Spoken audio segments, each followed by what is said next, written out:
Alors, il paraît que le mois de juillet a été le mois le plus gnagnagni depuis que la Terre a été... Bon. Alors là, je vous présente mon petit pote, Tiff. Là, c'est Taf. Et là, c'est Touf. Voilà. Taf, c'est le 12 volts. Tiff et Touf, c'est le 24 volts. Voilà. Alors, j'ai commencé à faire le camionneur. J'avais déjà 36 ans. Voilà. Bon. Et on va dire, en gros, ça fait 20 ans que je fais ce boulot. J'ai passé à peu près 10 canicules dans des camions sans climatisation.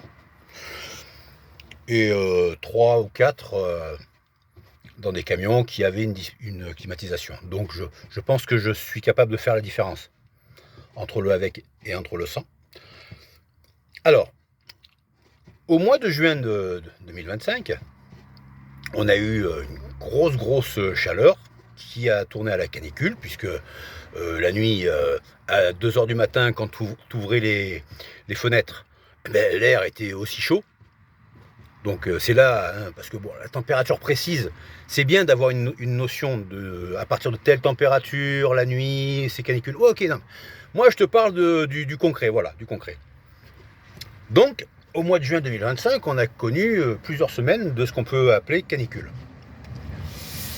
J'ai tourné avec Tif Taf et Touf, là. Ok. Et donc, je changeais de pantalon de travail minimum 3 fois par semaine. Alors, évidemment, slip, les petites chaussettes légères, le débardeur, c'est tous les jours.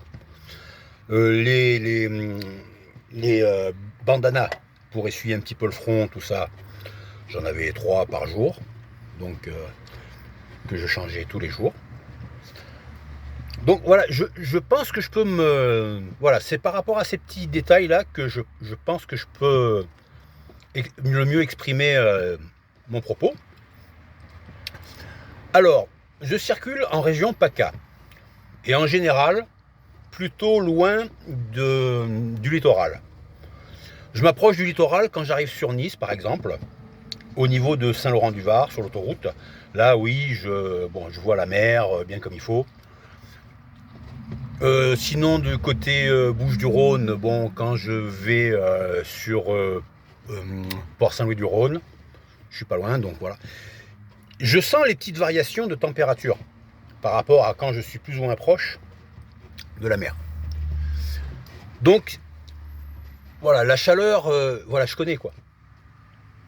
Eh bien, au mois de juillet 2025, je n'ai changé de pantalon de travail qu'une seule fois par semaine. Tif, Taf et Touf, ben, ils ont tourné normalement, il n'y a aucun souci. Parce que quand on est en canicule, les ventilos, c'est pas qu'ils servent à rien. C'est pas qu'ils servent à rien. Ils servent, mais en se mouillant le visage et en se mouillant les cheveux. Ils te soufflent sur le visage, sur les cheveux mouillés. Tu as la sensation de fraîcheur. Même si au bout de 3 minutes ou 5 minutes, tu as les cheveux, ils sont secs, le visage est sec. Mais voilà. Mais c'est vrai qu'en période de canicule, l'après-midi, oui, effectivement, même à 90 sur l'autoroute, l'air est bouillant. Donc effectivement, l'action des ventilateurs est très réduite. Mais par contre, tout ce qui est le matin jusqu'à midi, 1h l'après-midi, ouais, ça le fait très bien. Ça le fait très bien. Donc c'est pour dire que voilà, arrêtez avec vos histoires oui, on n'a jamais eu aussi chaud sur Terre. Mais les relevés météo, ils ont moins de 200 ans, les premiers relevés météo. Il y a dans l'histoire un petit peu des traces, effectivement un petit peu comme les grandes inondations, ou comme les grandes famines, ou comme les grandes épidémies. Voilà, on trouve quelques traces, hein, de chaleur extrême, de canicule, voilà. Mais en réalité, on n'a jamais vraiment eu de relevé précis de météorologie et de température avant que la météorologie se mette en place. Il y a quoi? Il y a moins de 200 ans. Donc bon, la Terre, elle a quoi? 14 milliards d'années, un truc comme ça? Bon. Enfin, moi je dis ça. Donc voilà. Allez, au revoir, Tif, Taf et Touffe.